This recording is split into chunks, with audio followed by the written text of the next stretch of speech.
Hola, me llamo Inglés. When we first got him, he was missing his 2 front teeth because he took such a hard hit from his mother when he was younger. It knocked his teeth out and did damage on his gums.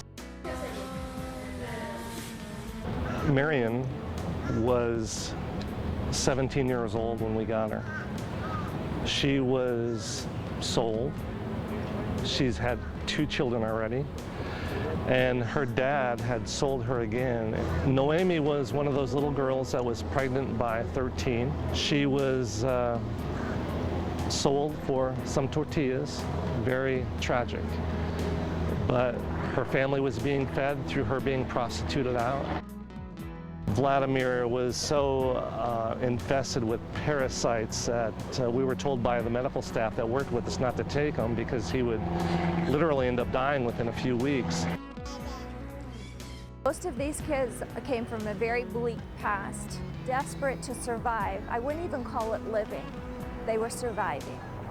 You just can't turn your back on something like that. They have no chance like a lot of the kids have here. So we're trying to make their life better. We're trying to break the cycle. We have 60-some kids in our full-time care right now.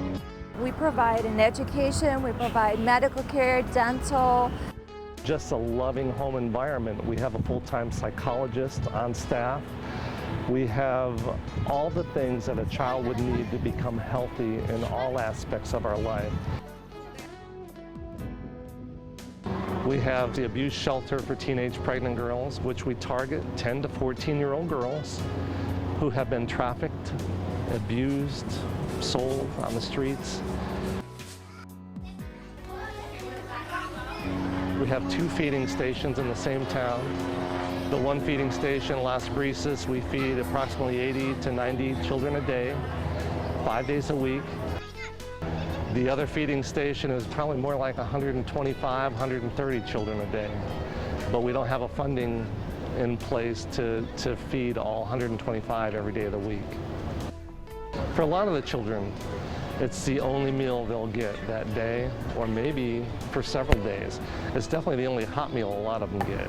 I wonder, those children that we're feeding 5 days a week, how many of them would still be alive if we weren't there feeding and giving them vitamins and parasite treatments. We get calls almost weekly to bring in more children, but we're limited with funds and housing. Once we have the funding established, we build another house, we take in more children.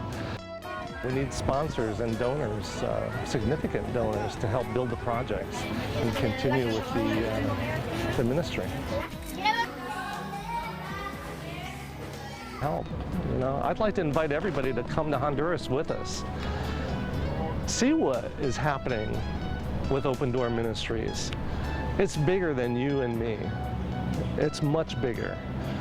And if you come down to Open Door Ministries in Honduras with us, it'll change your life. I guarantee it.